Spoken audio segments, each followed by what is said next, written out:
Olá, queridos irmãos, a paz do Senhor Jesus. Que bom que nós estamos aqui para mais uma pré-aula da nossa escola bíblica dominical. Que bom que Cristo, nosso Senhor e Salvador, tem nos concedido mais esta oportunidade.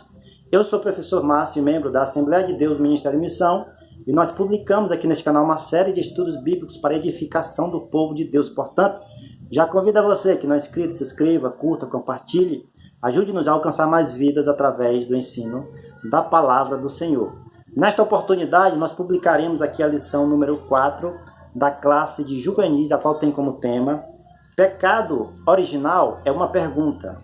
O texto principal dessa lição está em Salmos capítulo 32, versículo 1, que vai dizer: Bem-aventurado aquele cuja transgressão é perdoada e cujo pecado é coberto. Bem-aventurado significa muito feliz. Por que muito feliz? Porque aqueles que têm o seu pecado perdoado, a sua transgressão perdoada e o seu pecado coberto, o seu nome está escrito no livro da vida e, consequentemente, ele é aceito por Deus a entrar nos portais celestiais, a entrar no céu. Agora aqui nós vemos aqui interessante argumento do salmista em dizer que o pecado é coberto, fazendo uma expressão dos sacrifícios do Antigo Testamento. No Novo Testamento, para a glória de Deus, nós somos salvos pelo sacrifício vivo de Cristo na cruz do Calvário. O sangue de Jesus cobre os nossos erros, cobre os nossos pecados, né? E através do arrependimento sincero, nós conseguimos nos achegar mais a Deus. Agora, de acordo com o tema da nossa lição, existe um pecado original, que este pecado andará conosco até a nossa morte. Somente na glorificação do corpo, na ressurreição do corpo, nós eliminaremos de uma vez por toda este pecado original. Eu estou falando do pecado de Adão e Eva. Nós herdamos o pecado original de Adão e Eva. Isso nós explicaremos melhor para que os irmãos possam entender nos nossos pontos. Gênesis capítulo 3, versículo de 1 ao 11, é a leitura bíblica em classe. E aqui eu quero começar falando um pouco do sintetizando. O pecado é uma doença que mata. Infelizmente, tanto a sociedade como alguns cristãos não têm levado a sério sua realidade e gravidade. Alguns chegam ao ponto de negá-lo, ignorando completamente o que diz a Bíblia. Mas hoje nós teremos a oportunidade de ver, através dos óculos da palavra de Deus, o quanto o pecado é nocivo para a humanidade, bem como a importância de evitá-lo, a fim de vivermos uma vida saudável e agradável a Deus. O pecado é como um mal que corrói o corpo humano, corrompe o corpo humano, né? O pecado original é um pecado que nós herdamos no início de todas as coisas, quando Adão e Eva desobedeceram a Deus, né? Eles eram pessoas que não tinham conhecimento do mal, eram pessoas inocentes, podemos dizer assim, né? Estudando aí as 7 dispensações, nós estamos justamente na vida, né, no momento de Adão e Eva, na dispensação da inocência. Eles eram inocentes, não conheciam a maldade. Após eles desobedecerem a Deus, eles conheceram o bem e o mal. Então o pecado entrou no mundo através da natureza, né, pecaminosa do primeiro anjo, né, do primeiro anjo que era querubim, que corrompeu o seu coração e veio a este mundo, e após isto influenciou, né, o primeiro casal a desobedecerem a Deus. Este pecado nós herdamos. Agora, nós não devemos continuar pecando, sendo um pecadeiro, sendo pessoas que, sabendo que nosso corpo ele é falho, é tendencioso a se afastar de Deus, nós temos então que alimentar o quê? Alimentar o nosso corpo através do Espírito Santo de Deus. Romanos capítulo 8, versículo 1 vai dizer que, portanto, nenhuma condenação há para os que estão em Cristo Jesus. que não andam segundo a carne e corpo, mas andam segundo o Espírito. O Espírito vai capacitando, vai moldando, vai transformando aquele homem que porventura, né, tem esta tendência de desobedecer a Deus, vai ajudando ele a vencer os desafios e se aproximar mais de Deus a cada dia. Primeiro ponto na nossa lição, a origem do pecado. Para o início de conversa, é necessário compreender que Deus não é um autor ou responsável pelo pecado. Não, pois Ele é santo e a ninguém tenta, conforme Isaías capítulo 6, versículo 3. Segundo as Escrituras, o pecado teve origem em Lúcifer, né? Lúcifer era um anjo de luz, significa anjo de luz, que ele vivia, né, debaixo do trono de Deus, vivia na presença do Senhor, e um certo dia foi achado iniquidade. Iniquidade quer dizer pecado em seu coração. Cresceu em seu coração a concupiscência, né? A vontade de ser semelhante ao Altíssimo. E Deus, como Ele é conhecedor de todas as coisas, Ele é onisciente, conhece, tem todo o conhecimento, Ele enxergou iniquidade neste anjo de luz. É o que diz aqui em Isaías capítulo 14, versículo 12. E também Ezequiel capítulo 28, versículo 12 ao 17. Esses dois textos, né, eles têm uma literatura, né, que possivelmente e deixam vários teólogos entenderem que não está falando de um homem natural, mas sim de uma revelação divina, de um ser divino, de um ser espiritual que caiu do céu e veio a esta terra. Por que eu estou dizendo isso? Porque esses textos falam do rei da Babilônia e também do rei de Tiro. Mas especificamente, se os irmãos observarem, estes textos bíblicos, né, têm várias semelhanças com o ser espiritual. Então, profeticamente, a gente entende que fala da queda, do momento da queda de Lúcifer do céu para essa terra, trazendo o quê? Trazendo o pecado a este mundo. O pecado entrou no mundo através de Lúcifer, que contaminou o primeiro casal, né? Influenciou o primeiro casal, e a partir de então, por causa do pecado, veio também a morte, né? Logicamente que Adão e Eva não morreram imediatamente, fisicamente, após ter pecado contra Deus, desobedecido a Deus, mas depois eles vieram a morrer. Morreram espiritualmente, que é a separação do homem com Deus, e depois eles vieram morrer no sentido físico, né? Mas graças a Deus eles não passaram pela morte eterna, porque Deus proveu um escape, né? Um momento de salvação através da semente da mulher que nasceria, que é Jesus Cristo, e trouxe então a salvação para aquele casal. Ponto 2. A realidade do pecado. Vivemos em uma sociedade onde falar a respeito do pecado é algo ultrapassado. E por que não dizer superado? Afirmar a realidade do pecado soa como um insulto à inteligência, ao progresso humano. É importante nós tratarmos deste assunto, né, deste estudo teológico do pecado. Por quê? Porque muitas pessoas não querem mais se arrepender, não querem mais reconhecer o seu pecado, o seu erro. Aqueles que não se arrependem, eles não estão submissos à vontade de Deus. Não entendem que Deus, Ele quer que as pessoas andem dentro do centro da sua vontade. Por isso, meus queridos irmãos, nós precisamos falar muito mais do pecado nos dias atuais, porque nós estamos nos últimos dias, como diz o apóstolo João, os últimos dias, né, em que o Senhor está às portas, Ele está próximo a voltar a esta terra. Nós vemos aí pestes, terremotos, muitas coisas acontecendo nos dias atuais. Nós estamos passando, melhor dizendo, por uma pandemia, onde em nenhum momento da história humana tantas pessoas morreram. Estava vendo aqui o noticiário agora, no mundo todo já passou mais de 3 milhões de pessoas que morreram por complicação da Covid-19.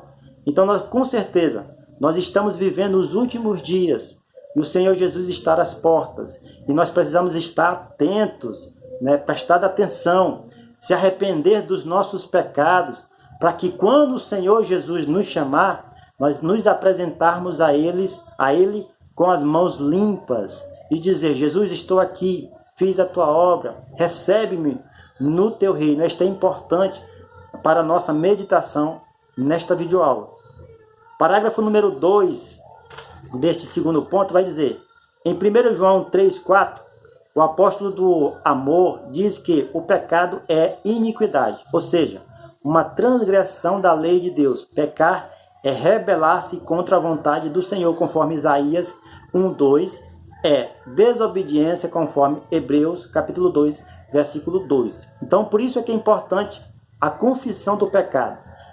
Quando nós desobedecemos o nosso Pai Celestial, precisamos reconhecer as nossas falhas e voltar-se a Ele, pedindo perdão, pedindo que Ele nos restaure, que Ele não nos abandone, que o Espírito Santo de Deus continue conosco.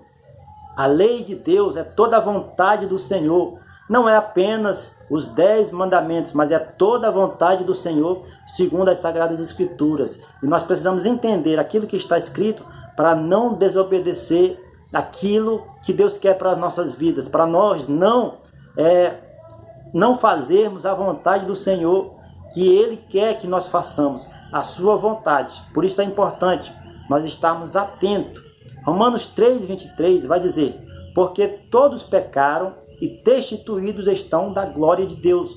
Nós nascemos com essa natureza pecaminosa. A natureza do ser humano, ela é pecaminosa, ela é tendenciosa a se distanciar do Senhor. Mas com a ajuda do Espírito Santo, que nos fortalece, que nos capacita, que nos direciona, que faz com que nós, por amor a Jesus, obedecemos a Ele, tenhamos força para continuar lutando contra o pecado. No futuro, nós venceremos através da ressurreição do nosso corpo e estaremos limpos de toda esta mancha causada pelo pecado original lá no céu. Você crê nisso, meu querido aluno, professor? Creia que Jesus ele é poderoso para fazer muitas coisas ao nosso favor. Mas enquanto não chega a ressurreição do nosso corpo, o Espírito Santo vai nos conduzindo. E para que nós possamos, então, continuar andando o Espírito, nós precisamos dar ouvidos ao Espírito Santo para que a gente possa obedecer à vontade de Deus e fazer a vontade de Deus aqui nesta terra. Errar menos, acertar mais, para que o Senhor possa nos ajudar ainda mais a andarmos segundo a sua vontade. Terceiro ponto vai dizer: o problema está do lado de dentro. Constantemente vemos e ouvimos intelectuais da área da educação e da sociologia afirmando que o problema da sociedade é apenas e tão somente a falta de ou má educação. A educação por si só, ela é boa no mundo secular. Ela ajuda nós a termos mais conhecimento, a conhecermos as coisas aqui deste mundo, a conhecermos mais da área em que nós estudamos, né? A sermos mais cortês, mais gentil com as pessoas, dar uma boa noite, uma boa tarde, né? Cumprimentá-los com a paz do Senhor, sermos educados e nos preocupar com o ser humano. Mas isto somente não resolve. Por quê, irmão Márcio? Porque a transformação e o problema não está do lado de fora, mas sim do lado de dentro. Certa vez, né, o profeta Samuel foi ao encontro do rei Davi, e o pai de Davi, Jessé, trouxe os outros filhos, porque eram bonitos, formosos, né? Tinha deles que eram lutadores, que eram soldados, que eram caçadores. Trouxe os filhos mais bonitos, aqueles que eram grandes, né? Que eram pessoas que tinham uma boa estatura, né? Pensando que o profeta Samuel iria ungir como rei um desses irmãos de Davi. Mas quando Davi chega, né, o profeta Samuel diz que Deus não vê como vê o homem, porque Deus vê o interior. Deus vê o seu coração, meu querido professor, aluno, né? Qual é a intenção da sua adoração? Qual é a intenção do seu clamor? Qual é a intenção da sua oração? Qual é a intenção, né, de você estar na presença do Senhor? E essa adoração sincera, adoração em espírito e em verdade, faz com que tudo se transforme do lado de fora. A mudança vem do lado de dentro para refletir, né, do lado de fora, para aparecer exteriormente, porque o problema não é exteriormente, embora exteriormente o mundo secular influencie, né, o ser humano. Mas quando nós estamos moldados e com nossa mente firmada na palavra de Deus, a transformação vem pelo lado de dentro. Romanos 12, versículo 2 vai dizer: não vos conformeis com este mundo, mas transformai-vos pela renovação do vosso entendimento, segundo a palavra de Deus. Nós temos que entender, porque a palavra de Deus é ela que vai nos transformar, nos exortar e nos corrigir dos nossos erros. Ela é como um espelho. A palavra de Deus é como um espelho. E ela penetra até a divisão da alma e do espírito e da junta e da medula. E ela é capaz de discernir os pensamentos e intenções do coração. Por isso é a palavra de Deus que nos ensina e que nos direciona a fazer a vontade do Senhor. Quarto ponto: quem brinca com fogo acaba se queimando. Esse é um ditado que se aplica perfeitamente ao pecado e suas consequências. Infelizmente, em pleno século XXI, algumas pessoas cismam em continuar brincando de pecar, pensando que nunca serão queimadas ou consumidas pelo fogo destruidor do pecado. O pecado, ele é atiçado pela concupiscência do corpo, concupiscência da carne. E às vezes, meus queridos irmãos, quando nós estamos adentrando no pecado sem se preocuparmos com a vigilância, às vezes o pecado nos consome e nós não temos mais forças para voltar aos caminhos do Senhor. Muitos dos irmãos dos nossos dias se distanciaram dos caminhos do Senhor porque não vigiam e não se atentam para o pecado. Quando percebe, já está dentro, né, já está afundado no pecado, e eles buscam então o Senhor depois, mas não encontram mais força. Por quê? Porque o Espírito Santo de Deus, que é aquele que convence o homem do pecado, da justiça e do juízo, já não tem mais espaço no seu coração. E essas pessoas então não conseguem vencer o pecado. Terceiro parágrafo deste quarto ponto vai dizer: o pecado dá prazer, traz sensação de liberdade e autonomia, e no final no final das contas, mata-nos sem dó nem piedade. Cuidado com ele, pois não é inofensivo como você pensa. Pelo contrário, o pecado é um câncer que se instala em alguma parte do organismo e rapidamente se alastra para todo o corpo, e quando percebemos não há mais jeito. É com aquilo que eu acabei de falar para os queridos irmãos. O pecado é como um câncer e ele vai se alastrando por todo o corpo do ser humano. E se o ser humano não vigiar, ele não consegue mais retroceder, ele não consegue mais ter forças. É por isso que o Senhor Jesus falou: vigiai e orai, para que não entremos em tentação. Ser tentado não é pecado, mas ceder à cobiça do pecado, aí sim o pecado é consumado, e consumado o pecado gera então a morte espiritual para aquela pessoa que está aí. Se aquela pessoa não voltar aos caminhos do Senhor, vem a morte física, como todos nós passaremos pela morte física por causa do pecado original. E se não se convertermos antes da morte física, seremos totalmente, permanentemente afastados do caminho do Senhor, afastados da presença do Senhor, que vai se caracterizar, meus queridos professores, como a morte eterna. Ou seja, toda a eternidade longe da presença do Senhor. E por fim, como fala em Apocalipse, capítulo 21, né, sermos lançados, né, no lago de fogo e enxofre. Tá bom, meus queridos? Espero que você tenha entendido um pouco a respeito desta videoaula sobre o pecado original. Na próxima aula nós estudaremos um pouco sobre o nosso mestre, o nosso amado Jesus Cristo, tá bom? Fiquem todos na paz e até a próxima aula, se Cristo, o nosso Senhor Jesus, nos permitir.